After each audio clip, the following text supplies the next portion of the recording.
afternoon, gentlemen. As per today's lecture topic, that is Article 35A. Now, before coming on to the topic, I would like to say that we know that the instrument of accession, which was signed on 26th October 1947, after that, J&K became the integral part of India. Soon we fought a war and we pushed back Pakistani soldiers. After that, we know the 1952 Delhi Agreement, which was signed between the Sheikh Abdullah and late Pandit Jawaharlal Nehru. They were discussed on the issues of J&K people and to secure the rights and to give them a special privilege. Article 370 and 35A was incorporated in the Indian Constitution. Now, what is Article 35A?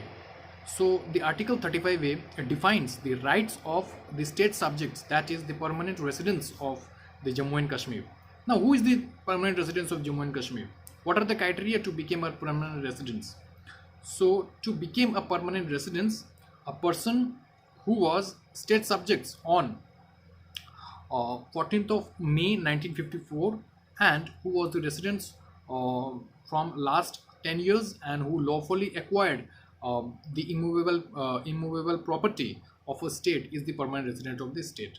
Now, this Article 35A, it gives a special privilege to the people of Jammu and Kashmir, like it secure their job into the state, it secure their land acquisition in a state, they secure their settlement, and they also secure their rights to scholarship and many things. Now we need to know how it was incorporated into the constitution. It was incorporated in the constitution by a presidential order of 1954, which was signed by Dr. Rajendra Prasad. After that, it was incorporated into the constitution, and it gives special privileges to the people of Jammu and Kashmir. No person from the other state can acquire a land into the Jammu and Kashmir. No person from the other state can get a state job into the Jammu and Kashmir. So this kind of differences is made by the help of Article 35A. The people of Jammu and Kashmir is made by the help of Article 35A. The people of Jammu and Kashmir give dual citizenship. The people of J&K have a different flag and they have a different constitution. So this kind of differences are made by the help of Article 35A.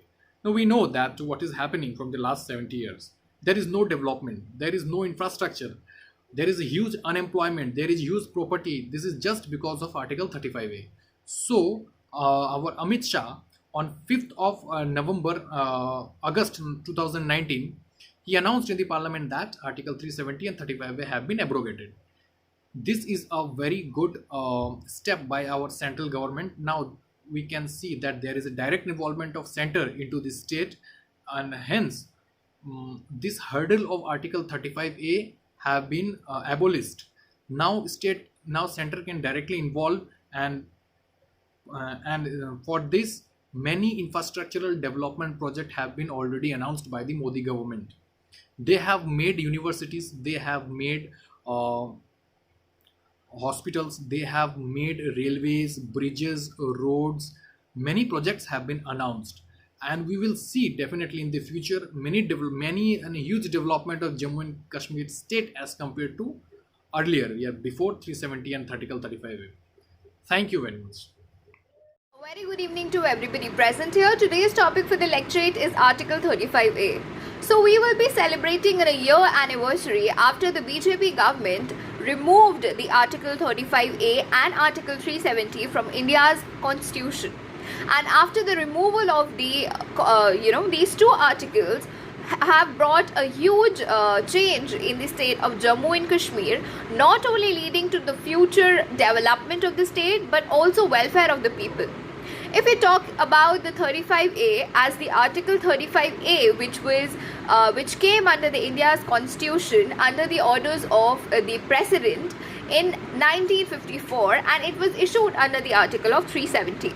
If we talk about the provision which allows the President to make certain exceptions and modification to the constitution for the benefit of the state subjects in the Jammu and Kashmir states.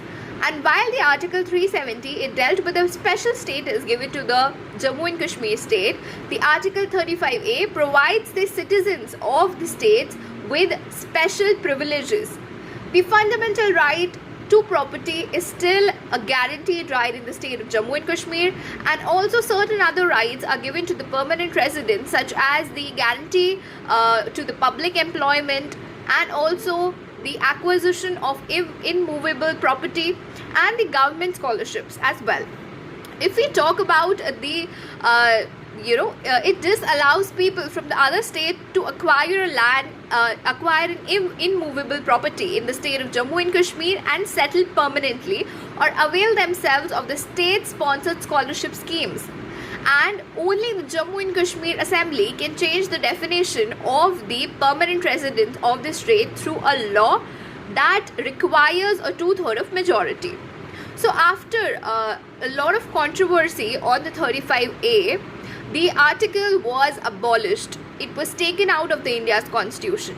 And these controversies were, many believed that the article was against the very own spirit of oneness of India as a country, because the non-permanent residents of the state was treated as second-class citizens. And if we talk about the restriction of the citizens from other states to acquire employment or buying the land within the state of Jammu and Kashmir is violating the fundamental right under the Article 14, 19 and 21 of the India's Constitution. And if we talk about the other discrimination, such as the discrimination on the basis of gender, that means that it denies, the 35A denied the property rights to the woman who has married to a man outside the state. And the arguments in support of 35A were, it will safeguard the uniqueness, the oneness of the Jammu and Kashmir state. And even Himachal Pradesh and Uttarakhand have laws which state no outsider can buy a land. The very own spirit of oneness is a subject here.